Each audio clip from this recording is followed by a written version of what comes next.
Hello, everyone, and good afternoon. Thank you guys so much for joining us today and taking time out of your schedule. My name is Kiana Mitchell, and I am the Partnerships Manager with Experience Columbus. And we have an exciting topic for you guys today, and what we hope will be very insightful. I don't want to take up too much time for our panelists today, but did want to go over a few housekeeping items. So just to let you know, all of you guys will be muted throughout today's educational event.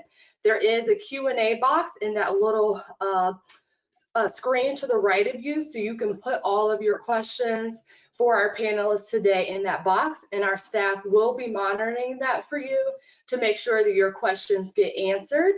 And then just an important note, today's educational event will be recorded. And we will have an email sent out to you with additional resources, as well as all of our panelists' contact information so you can reach out to them. So those are all of my quick housekeeping items. And then without further ado, I'm going to introduce today's moderator, Director of Business Development at the Greater Columbus Sports Commission, Celia Anderson. Thank you, Kiana. Hi, I'm Celia Anderson, and I will serve as your moderator as we tackle the issue of racial equity today. This topic really needs no introduction. It is kind of in place at all of our doorsteps, and we have been forced to answer. You know, gone are the days when racial equity is simply an agenda item or a paragraph in your company's strategic plan. Today, our panelists are here to help us draft an action plan that will address this topic and ultimately lead to a more positive work culture. So much like our topic, our panelists really need no introduction. If you live in Columbus, all of these faces are familiar. They are all not only thought leaders in our communities, but also leaders in their actions. First, we have Ms. Demetrius Neely, who serves as the Executive Director of one of Columbus's authentic Black spaces, the King Arts Complex. Before dedicating her time to the King Arts Complex, she was not only an executive at Nationwide, she owned her own law firm. Ms. Neely is very active in her community, and she believes in paying it back as well as paying it forward. When you marry her level of education and expertise with a cultural center that celebrates our history, it's easy to see why the King Arts Complex has become the epicenter of the Black experience in Columbus. Welcome, Demetrius. Thank you so much, Celia. Next, we have City Council President Shannon Hardin. President Hardin has a resume that will put any public service representative to shame. He has fought for and won several initiatives that not only enhance the quality of life for Columbus citizens, but also created new opportunities for small businesses and addresses our city's racial equity head on. Most notably, his dedication to investing in transportation infrastructure led to Columbus becoming the recipient of the Smart City Grant that has helped improve our city's transportation system. When you marry his level of education, his global experience, and his willingness to serve his community in which he was raised, it's easy to see why our City Council President is one of the best, and how his work has led to a better quality of life for us all. Welcome, President Hardin. Thanks for having me. No problem. And finally, we have Dr. Frederick Bertley. Not only is Dr. Bertley the president and CEO of the #1 Science Museum, COSI, he is world renowned for his commitment to both science and education. A well sought after speaker, he has shared this passion all around the world. Most notably, Dr. Bertley has worked on several STEM initiatives, including a research group at Harvard Medical School that focused on the development of DNA vaccines for HIV/AIDS. When you marry his international experience and his education with his desire to share all things STEM with the world, it's easy to see why COSI is an industry leader and just how fortunate we are to have Dr. Bertley in our community. Canada's loss is forever Columbus's gain. Welcome, Dr. Bertley. Thank you so much, Celia. Thanks for having me on the panel with these two distinguished leaders. So thrilled to be here. Yeah, well, welcome to each of you. We are thrilled that you all accepted the invitation. It's easy to see how excited we are that you're here, and we are ready for your expertise. So without further ado, let's get started. President Hardin, I think I'll start with you. Our first question is, in the midst of this pandemic and the growing racial disparities, how can business leaders help create opportunities for people of color? Well, thank you, Celia, for having me. I am honored to be on a dais or a virtual dais with the likes of Ms. Demetrius Neely and Frederick Bertley. I don't feel worthy to take up this space. I'm also grateful for Experience Columbus for leaning into these conversations around race and around equity and around, truthfully, disparities. And to your point, we started this year with the first global pandemic since 1918, or since 1918. And what we saw right away was that there were real disparities as it pertains to people of color in terms of folks acquiring the virus and hospitalization rates, specifically here in Columbus. We also saw, specifically as it pertains to businesses, that Black-owned businesses were not accessing the PPP dollars from the federal government at rates as their white counterparts, and that was a real issue for us in Columbus, specifically because as small and minority business chair, I knew that most Black-owned businesses had anywhere between 1 and 10 days of excess or reserve capital, and which meant that when we did that initial shutdown in mid-March, we knew that just by the time it took to get the PPP out to all businesses, that we were going to lose. We could have lost a majority of our Black-owned businesses. And so what we have to do is some of the things that we did do in Columbus, which is lift up those Black-owned businesses and those employees of those businesses. We rolled out a program called Buy Black Thursday early on during the pandemic to make sure that in the gap of not getting those immediate dollars and that immediate support to those businesses, that we would at least market them and get folks to support them with their resources. And so, just like everything else we're doing in 2020, we have to be creative. We have to think outside the box. We have to throw out the old manual because the things that we're dealing with, be it COVID or mass demonstrations for equality, the old playbook doesn't work.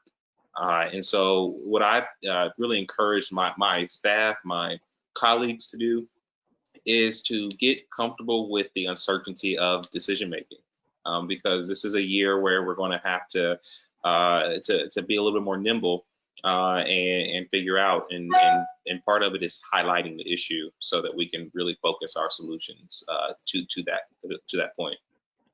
I think you bring up an interesting point about getting comfortable with uncertainty in decision making. So Dr. Bertley, I just want to ask you, how are you addressing racial equity in your hiring practices, as things change? That's a great question. So I work in the museum landscape, as you mentioned. I'm at COSI, and unfortunately, museums notoriously aren't well steeped in having persons of color, in particular African Americans. Now, of course, if you're like the good Dr. Demetrius Neely and you're at the King Arts Complex, then you're most likely going to have a lot more African Americans working there, et cetera, or the great National Library, the National Museum.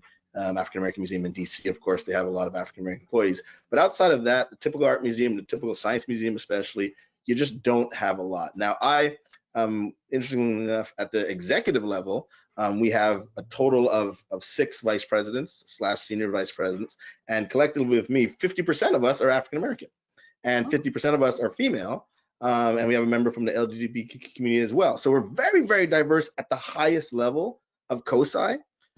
Very unusual in science museums and art museums. If you have one there, that's unusual. So very, very unusual.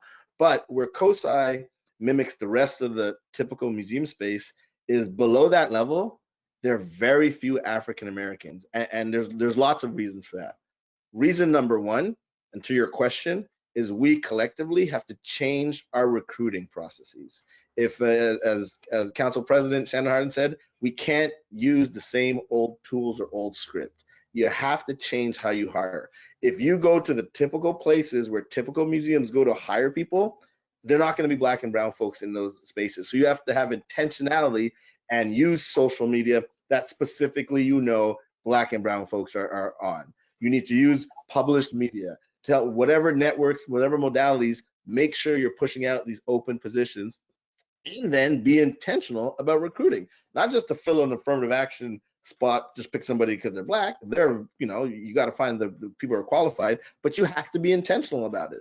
And if you're not intentional about it, it's not going to change. But the third piece is, again, in museums in general, but especially in science museums, that's not the kind of field that the typical African-American person goes into. I'll speak for myself, but I'm sure my two colleagues will say, when you're growing up and you're doing well in high school and then you go into college, you're getting out to go to law school, med school, or get an engineering degree. Like, if you can, that's what you do. You don't work in a museum. Like, who does that? That's not a Black person thing. So we have to change that narrative in our own communities to say, hey, COSI's, the art museums, the Wexner Center for the Arts, the Pizzuti collection, or across the country, or in Europe, the Louvre, we should feel comfortable being part of these cultural institutions, just as comfortable as we feel about working at the King Arts Complex or the Lincoln. Cultural institutions are for everyone, regardless of race, and we need to feel comfortable as middle schoolers, not just to be thrilled that we did that field trip to COSI as a kid, but to think one day as an adult, I might be able to work there. And so it's a combination of leadership, and marketing and search firms have to do a better job at penetrating Black and brown communities to let them know that these positions are available. But then our own communities need to understand that there's a wealth of opportunities at all kinds of levels in these fine institutions, and we should be proud and not think that, oh, that's not for us. It absolutely is for us as culture. Excellent answer, which actually brings me to Demetrius, because Dr. Birtley said something interesting about, how we need to kind of step outside of the box in our hiring practices. So what steps do you think small organizations should take as they are establishing a racially equitable workplace with few employees?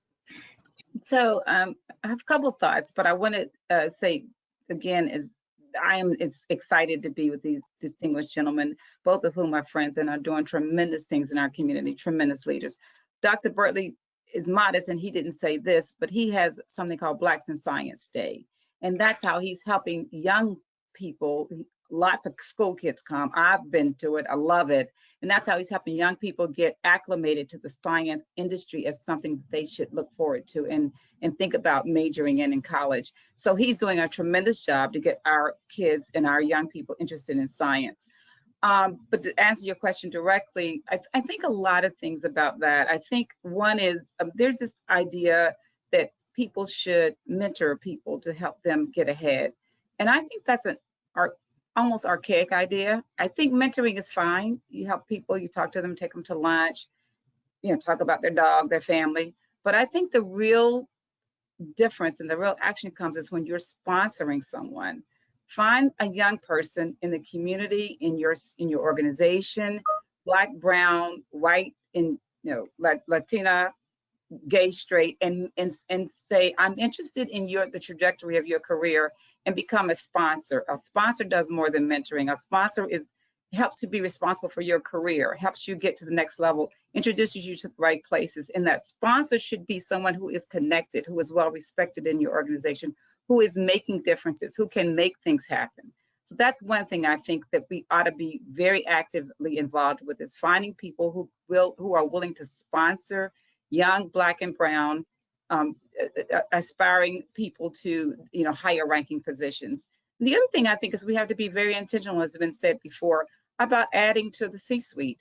I think that a lot of corporations in town are doing great work, but they don't have enough people that look like me in the C-suite. They don't have enough people that look like Shannon and Dr. Birtley, President Hardin and Dr. Birtley.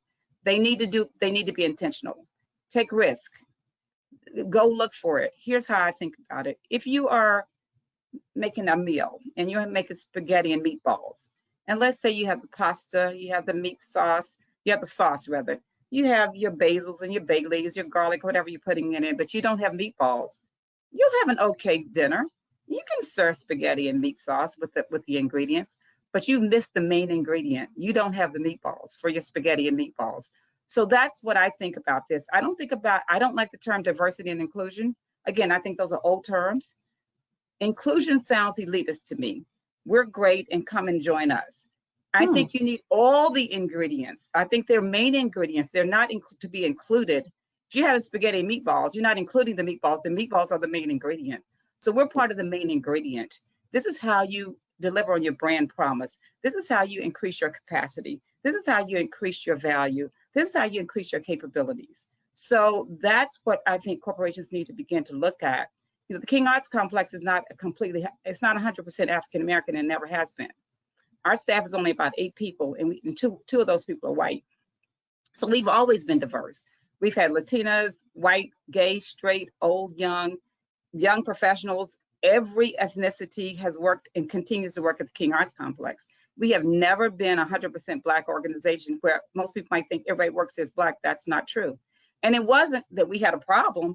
It's that people came along, they applied for the job, and they were prepared to take the job, and they happened to be white in 2 cases. So I think that's what organizations have to begin to look at, not diversity and inclusion, old terms, get rid of them. I think it's opportunity. I think it's, you know, you have to have the full complement to have the full meal, the main ingredients. And I think you gotta figure out how to sponsor people. Sponsor, take a risk. At the end of the day, it's not taking a big risk. Take a calculated risk on a talent and put them in the meetings, but take them to the boardroom. That's how we get exposure. That's how this will happen. I think that's how this change will happen. That's what happened with me in my career when I was in corporate for 22 years. I had great sponsors and I had a great career, and I ascended to higher levels, but I had great sponsors. I want to follow up on that idea just a little bit more. Dr. Bertley and Shannon, President Hardin, feel free to chime in. I want to know about times where you may have had sponsorship, because I must admit, I have had some sponsorship in my career as well. So can you tell me about maybe time that you've had sponsorship and how that has influenced you? Go ahead, Council President. Thank you, Dr. Bertley. I mean, folks know one of the most famous sponsors is our former mayor, Mike Coleman, the first African-American mayor of our city and the longest serving mayor of Columbus. And really, I think what that term sponsorship or the sentiment behind it really is, the way I talk about it, is it's somebody who will allow you to mess up on their dime. To Demetria's point, to Ms. Neely's point, what the mayor did for me was put me in rooms that maybe I was just ready to be in, or I certainly didn't know I was ready to be in. But because he had such a big shadow, it was all right for me to be there. And I think the majority community does this all the time. You see young, especially white males in meetings, and you're thinking, well, you know, I have as much to bring to this meeting as they do. And there's no sweat off their backs about being in the room. You have to have a mentor like that, a sponsor like that, who will put you in the game, because what it will teach you is that, one, you usually have what it takes to be in the room. And I think big picture, spiritually, if you're in the room, you're meant to be there. And you have to own that space when you get there. And so I've been, very, very blessed by having a sponsor, someone who allowed me to step up. And the great thing about sponsors, about mentors, or whatever you like to call them, is that they do see in you what you may not see in yourself.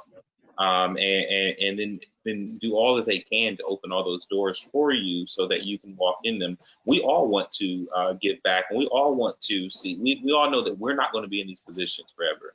And the best thing that we can do for folks who have some type of position or have some type of influence is make sure that there's somebody coming behind that shares some type of values, that knows some of the things that you know. And so I mean, this is a thing that I think most leaders are looking for, those folks to pull up and pull behind.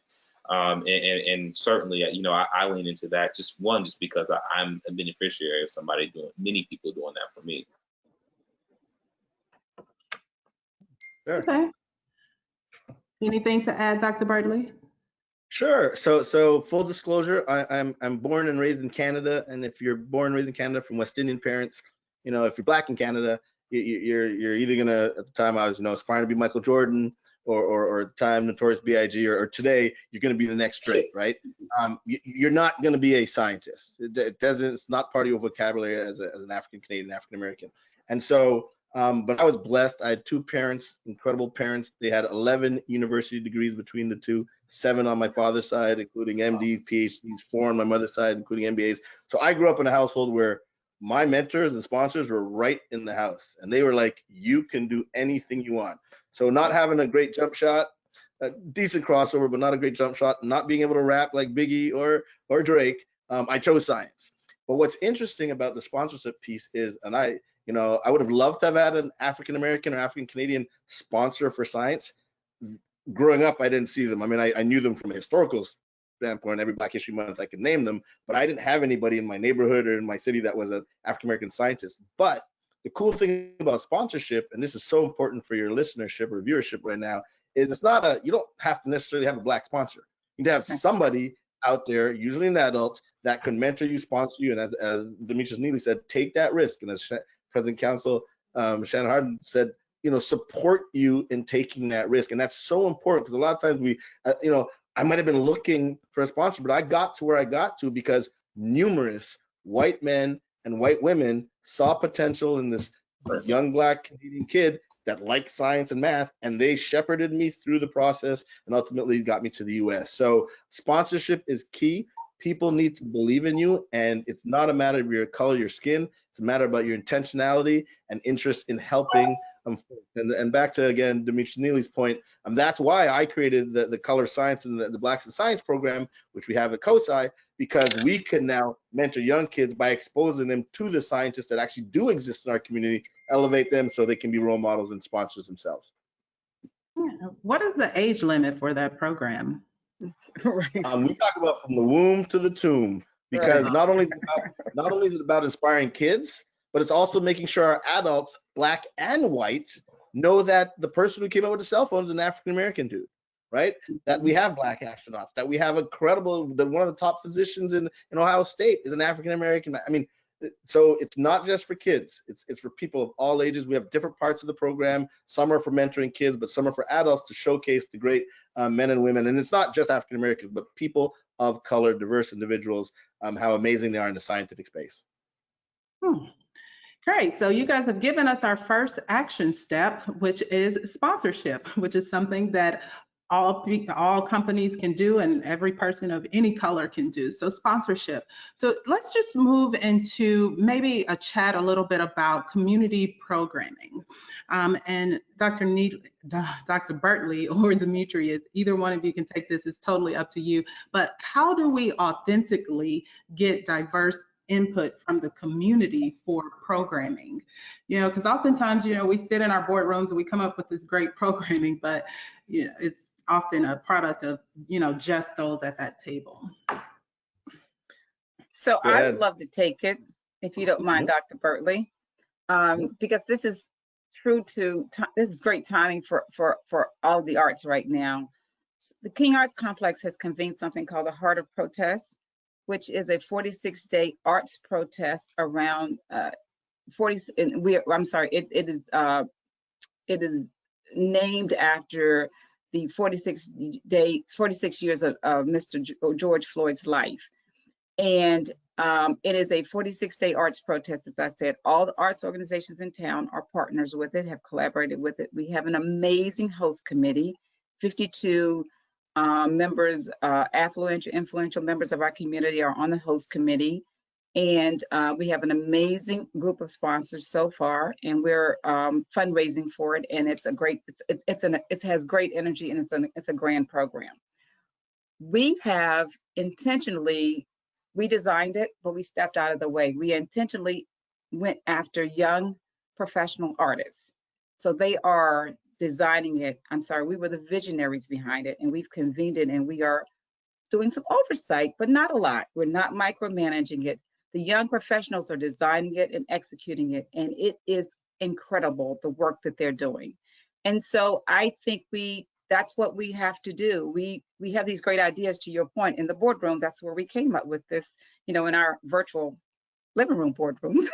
And we came up with this idea, and we thought, well, how can this work? And we went to the young professionals in town from ages 12 to 42. That's who's executing this. You will know and hear more about it. We've had about 20 press releases on it so far, but it is amazing, and that's who's doing the work. So intentionality is important, as both Dr. Harden and Dr. Bertley have said. Intentionality, we went to these young professionals, and they've taken it and they're running with it, and it's going to be great. And the old arts administrators are not doing it. We just came up with the idea and we gave it to them. So I think that's one way you do it. Yeah. Can any of you guys name for me maybe organizations of color that you could go to for input? For example, we started a board at Experience Columbus, and we are looking at reaching out to the African American Leadership Program in the city. Do you have any other organizations you could give people that could go to that they could go to that would be a wealth of information and knowledge for them? Say that again. I'm so sorry. I was just wondering if you guys have any other organizations that you could name for people that they could go to, for input on their community program. I mean, certainly. Go ahead, Council President. No, I mean, the first one that comes to mind is Columbus Urban League Young Professionals, but there are also groups. And this is the thing, is that we also can't just go to groups and organizations that we know. What we have to be able to do is ask folks to ask folks. And so I wouldn't just point you to organizations, but ask folks for recommendations of folks that can come in. I think that in Columbus, we still do get a little, again, we're very comfortable going to those groups that have the established names. I think when we as institutions have the support, we have the backbone, we have the infrastructure. And so what Demetrius just explained is exactly what we have to do. Use us as our institutions to create the infrastructure for whatever we're trying to do. But then really go out and source. And if the four of us know the organization, then we're probably not reaching the depths of who we're actually even trying to reach to. But I do know with that one group, what was one person of separation type thing in Columbus, we can get to those folks who are really out there and who really have something new to bring to the table. I think about programming a lot as it pertains to diversity.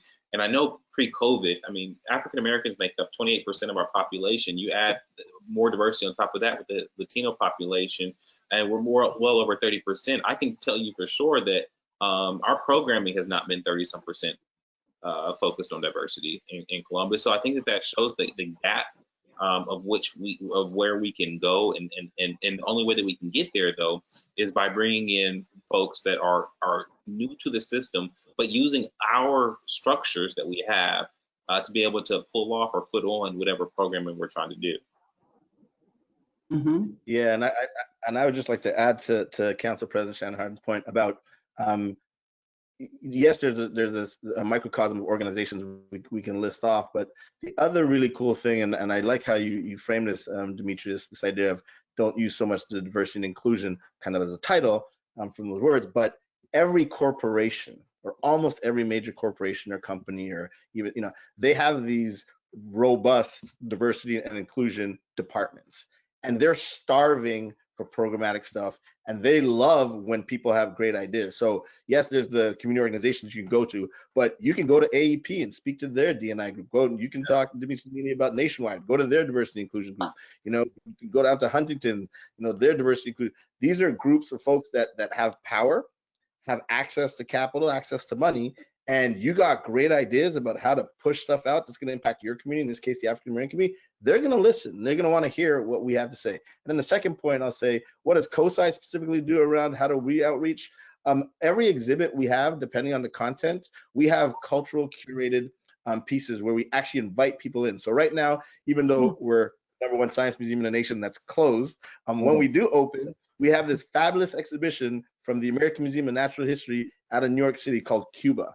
And it's this incredible showcase of all things Cuba, from art, culture, politics. It's a really fantastic exhibit. Well, we just didn't bring Cuba in there, but before we even got Cuba and set up the exhibition in our building, we reached out to that percentage of Latino community that President Council Shannon Harden mentioned, and we invited them in, and we held a multi-hour session about, hey, we're bringing this great exhibit called Cuba. Here's some of the graphics that you can only see now. We're presented them in advance. What kind of program should we do that'll resonate with your community? And so we call this a community curating process, no different from the great program, the multiple days of celebrating the art and that Ms. Neely talked about. That it's important to listen to your community, and instead of creating programs for them or at them, you create programs with them. And once you get their buy-in, first of all, they appreciate that on the front end. And on the back end, you're getting authentic things that need programming around because the people who you're trying to serve had a chance to chime in. That is a great point, and I think we have our second action step. So after we are done sponsoring people, we will create diverse community programming with diverse input and not necessarily at people. All right, so let's just talk a little bit about boards.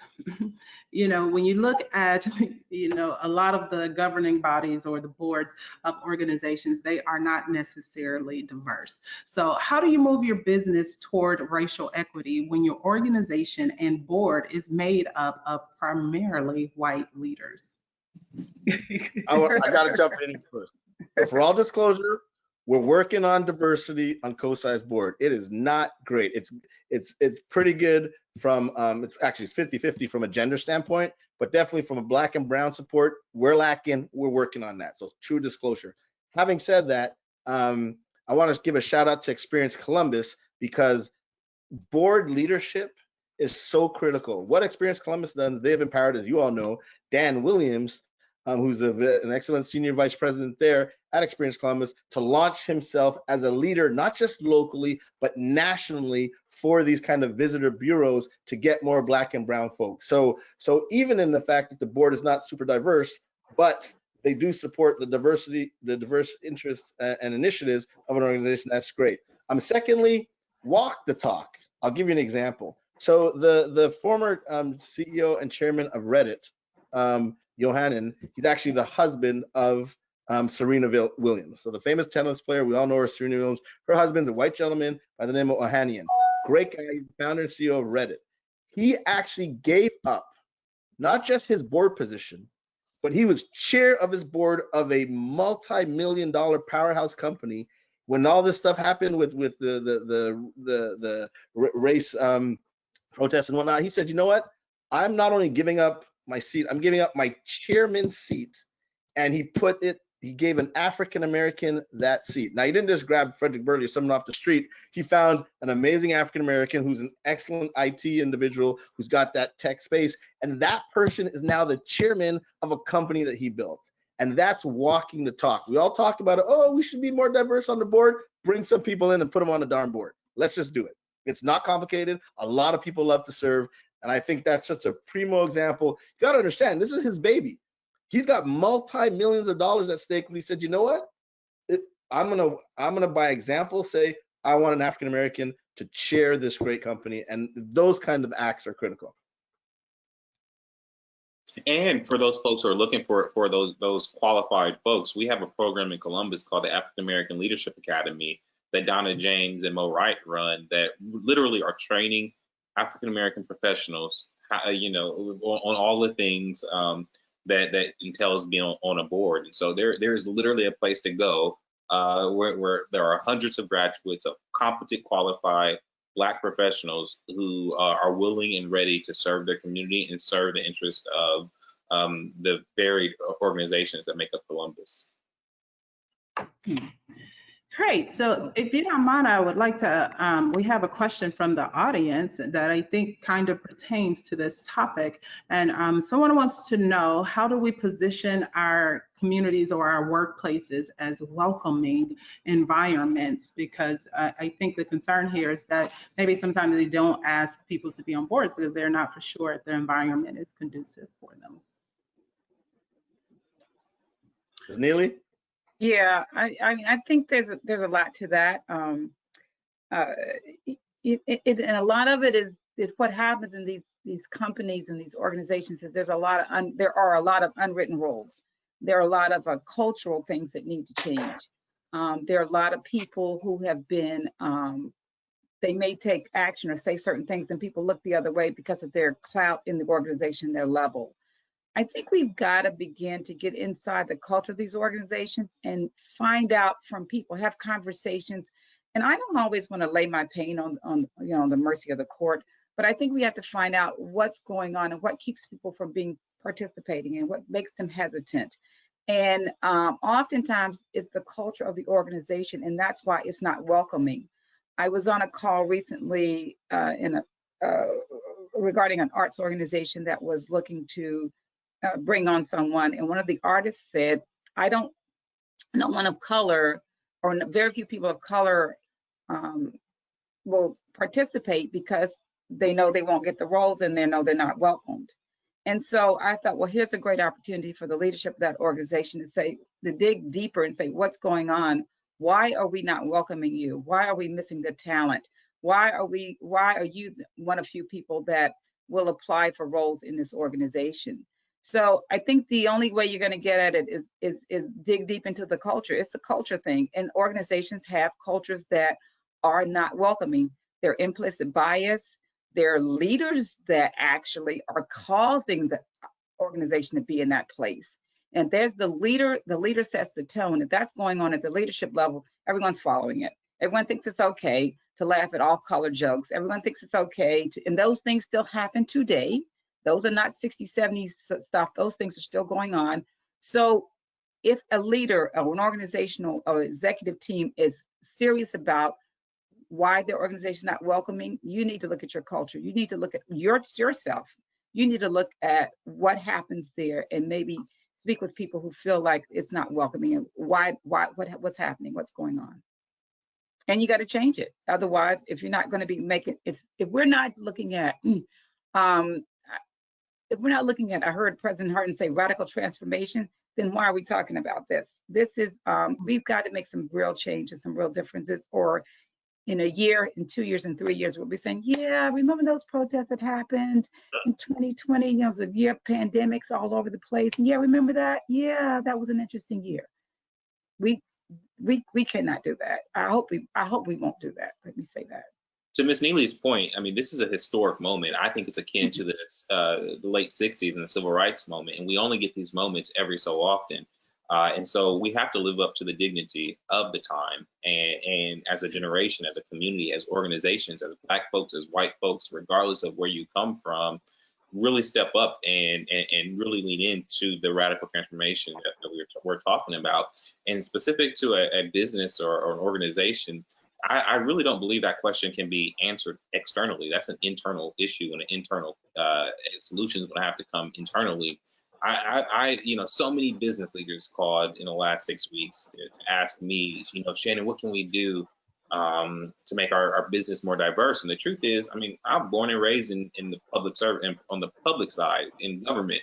I've never worked for a private corporation, so what the hell do I know about how to make their companies? But I do believe, hopefully, they have some Black folks or some Latino folks or somebody of diversity inside their organization. And I push them to talk to them, because maybe in this moment, in this time right now, they will feel more comfortable saying to their leadership things that they probably have not felt comfortable saying before. I think this is a time for us to be comfortable with being uncomfortable, and also give ourselves a bit of grace. Like, if you know, or if you're asking an external question about how can we be more open, then that's a tacit acknowledgement that you think that you could be more open. And if that is the case, then don't be afraid to. I think that people think that we have to be perfect in everything we say and do right now in this moment. That's not realistic. What we need more is people leading with their heart, and showing grace as we do that. So even if you're the one internally in that organization who's asking this question, I think that you have the energy and you have the spirit to go ahead and start that conversation right now within. And I promise you there'll be another person, and maybe another person, and another person that will join in and support that movement. But it's going to have to come from within an organization if there's going to be real change. I think we got another action step just out of those comments. So it's important to examine your culture of your company from the inside. So that's yet another action step. So let's talk about, you know, the next generation. You know, we are discussing getting diverse talent. How do we help people prepare to be in that talent pool? You know, how can we, I guess, mentor the next generation of people of color to become leaders? I think they're already there. This whole moment is the civil rights movement was led by young people. This moment is being led by young people. They're the ones with the energy. They're the ones with the new ideas. And truthfully, as institutions, we would behoove ourselves to lean into that. My former boss, my former sponsor used to say, a city that stays the same falls behind. Well, you can sub out city for business or nonprofit or anything. So what we have to do is just go ahead and hire young folks. If they make you a little uneasy when in the hiring process, maybe that's the person you need to go with, because that means they're bringing something new and different to your organization. And so I don't think it's about cultivating new leaderships. At this point, we need to follow their leadership, because I think that that's the kind of moment that we are in, where you know, we and it's so funny because now I'm talking like I'm council president, so I accept my role as being part of a big institution, but we're going to have to fall back. But however, I keep going back to Demetrius' point, because the role that we still can play is the foundation. We can provide the structure, because we do have the resources, we do have the connections, and we have the ability to make the thing happen. But in terms of what it is and bringing folks in, we got to let the young people lead in this space, and be there to kind of push them, encourage them. But certainly it's time to bring them in, and get comfortable with that little messy space, because I really do think that there's something really beautiful that can be created if you just trust them in this time. Anybody else have anything to add? I'll just add this: take a chance, and people take chances on people every day. Right. If you hire a white male in a position, I'm sure they're going to make mistakes, but you took a chance on them. Maybe they have this great experience and this great resume. But to President Harden's point, these young people that are leading this movement that we're watching right now, that's who's leading this. They've led a global movement, and they're 12 to 32. That's who's doing this. So I think he's absolutely right. Take a chance. If there's some rough edges, we'll work on it. We'll figure it out. But people make mistakes all the time. Let's allow them to, there are organizations that pay people to take risk. They're like the big IT companies, they pay people to take risk. Let's take a risk on these kids and young people. They're not kids. A lot of them are young professionals. A lot of them are college students. Excuse me. A lot of them are college graduates. A lot of them, you know, you saw the kid from Ohio State, the basketball player. He graduated from Harvard, so he's the best. So they're out there, and I think President Harden is right. Sure, and I'll just speak a little bit from the science and tech and engineering space. You know, you gotta have relevant ways of reaching the kids, right? All kids are born with the same level of skill sets, whether you're, you know, white, black, tall, short. You got the same percentage of geniuses in every single quote unquote cultural makeup. And so, but you got to reach them with relevant stuff. And so when you're a young black kid, for example, growing up, oh, it's still, you know, you shouldn't think of science or engineering. That's for, you know, white boys and girls. But that's not usually white boys and then white men. That's not for us as black kids. But yet you go to many of the more urban communities, walk into the homes, and these kids are not only playing PlayStation or the latest handheld digital device, they've taken it apart, they've mastered it, they've re-engineered it, recoded. They don't understand that they're actually engineers. They just didn't call it that. And so when we, in the case of the science and tech space, let's make sure that kids understand that this stuff is for them too. And in fact, I mean, you know, Council President Harden talked about, you know, this movement is akin to the civil rights movement from the 60s. It is, with one major exception. We have technology that's made this not just an American thing, but worldwide. Technology is king and queen, and we need to be part of that conversation. And so just making sure they understand that. And then on a sad note, we're in this thing called coronavirus pandemic. But the flip side of that is, let's understand and make our kids know the diverse portfolio of healthcare opportunities.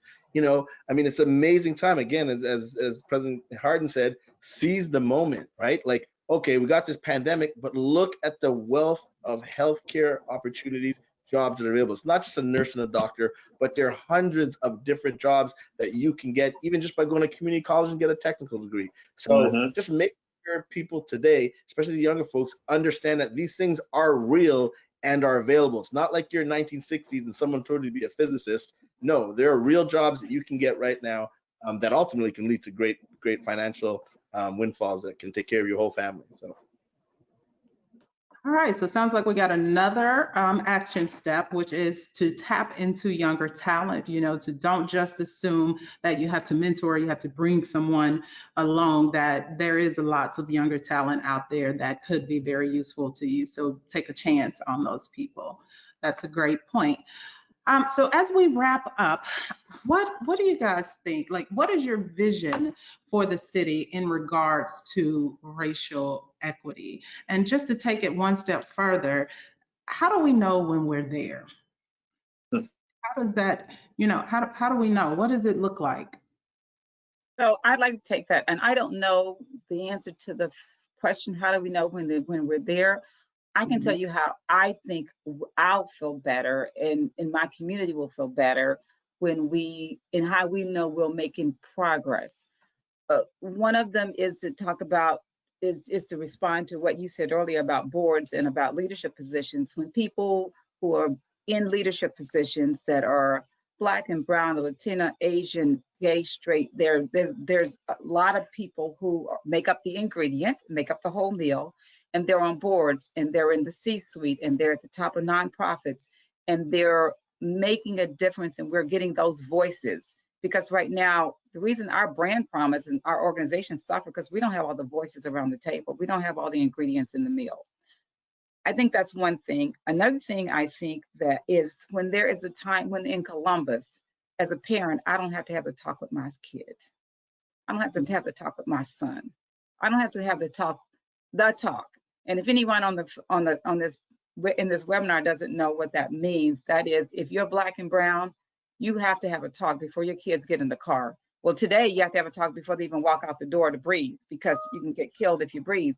Unarmed Black men and women not being killed by police for no reason. When there's when our kids can ride their bike down the street with the other kids, and we don't have to explain to our 11-year-old, yeah, you can't do that because you're Black. I don't want to say to my kids and my grandkids, you can't do that because you're Black anymore. I am just like, that's not right. Our kids can't grow up healthy when we continue to do that to them. And that's why there's constant stress and PTSD amongst our community. And the final thing I'll say is when the police are serving and protecting our communities, today they are not. If you're in a predominantly Black community, they're not serving and protecting. And I think when we get to a point where the police are serving and protecting our communities, and we have healthy relationships with the police, and when we see the police, we aren't running. I recently saw something and they said, well, the young man was killed, and well, why did he run against the police, from the police? Are you kidding me? If you're a Black male and you see the police, you're running, you're nervous, you're scared. You didn't running because you did something, you're running because you want to live. So when we can get to that place, I think we will be a better city, a smart city, which we are a smart city, but that'll make us a smart city. That's my feeling. Anyone else want to chime in? What is your vision for the city regarding racial equity, and how will we know when we're? Well, certainly, I imagine a city as we go through this process of reimagining what public safety is. Again, so big picture. We have been a challenge has been put to our feet all across the country, but certainly here in Columbus, which is to work to solve the issues of 400 years of structural racism in America. That's a tall order for anyone. The truth to your answer about when will we know, we will never be there. This work is about creating a more perfect union. We're going to always be in pursuit of the better and the next, and the more diverse. The woke person today will be the conservative person tomorrow. And so this effort is ongoing. It is ongoing.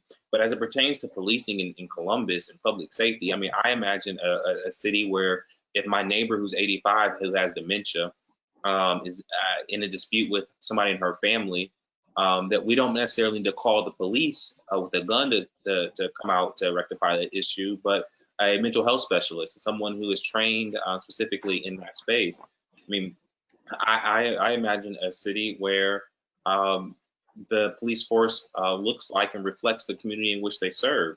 I believe that we have the tools here in Columbus to make this community more safe and more just for everybody in their community. That conversation that Demetrius just talked about is real.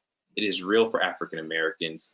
I know as council president, first in line to the mayor's office in the city, that my biggest fear at all is for my Black nephew and my younger brother.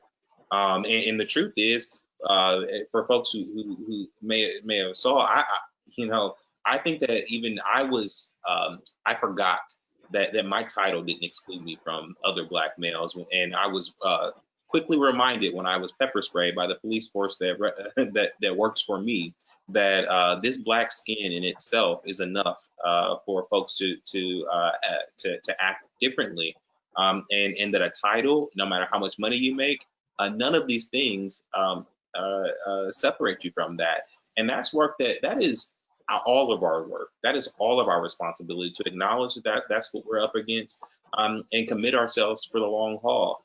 And again, show grace along the way. 400 years of structural racism is what we're fighting against. We're not going to fix this overnight. We're not. But if we are committed, if we are open, if we love one another more than we hate, then we can solve for this. And if any community, and I say this wholeheartedly, I really do believe this, if any community can make a more just and more fair society, it's Columbus. It really is this city. And so really the challenge is to each and every one of us to lean into that vision, to be more hopeful of now. We are in that moment where what wasn't possible 2 months ago is possible today. And so if all of us put forward our vision, if all of us lean into our dreams, then we'll be one step closer to getting there. And I believe that we can. Mm-hmm. Great, and so I want to support wholeheartedly what both my colleagues and panelists, co-panelists said. I just want to add, I'm a scientist, and I say that only to make the point that I've always been data driven. The direct answer to your question, how will we know? Let's look at the data.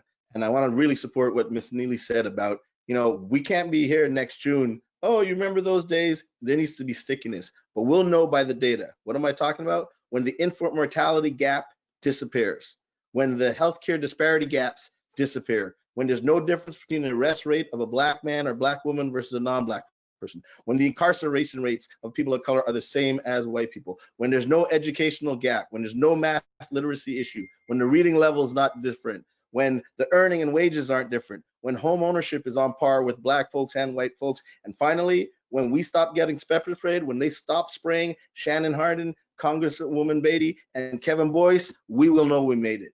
So we can look to the data and measure it, and we'll know. Absolutely, excellent answer. In the interest of time, we certainly don't want to keep you longer than we promised, but want to repeat those action steps for everyone who is listening. The first is sponsorship. Second is diverse community programs, but while creating those programs, to also seek diverse input. 3, to create a diverse board. 4, examine your culture of your company from the inside. 5, tap into younger talent. And then last but not least, I think what we learned is also that we need to understand that this is an ongoing process. There's probably, not a time where we'll ever truly know that we've arrived, but that it's an ongoing process. So if anybody has anything to close, then feel welcome to chime in. If not, we would just like to thank everybody for joining us here today, and we look forward to speaking to you all again. Ms. Anderson, I just want to thank you for being an amazing host. And my closing remarks, and I'll let my two colleagues jump in there, is I just want to say there's one more directive. I'm quoting Miss Neely now. Don't ever feed me spaghetti without meatballs ever again. I love it. Good takeaway. My final point is simple. It's all about love. Let love lead us. Love leads the way. If we let love lead us, we will be a better nation and a better community. Love, and don't be fearful of the change that is necessary. Let's get comfortable with the uncomfortable. We'll be all right. Thank you all, not only for being on our panel today, but for also being amazing thought and action leaders in our community. Thank you. Thank you, everyone. Bye-bye. Thank you, Experience Columbus. Thank you very much.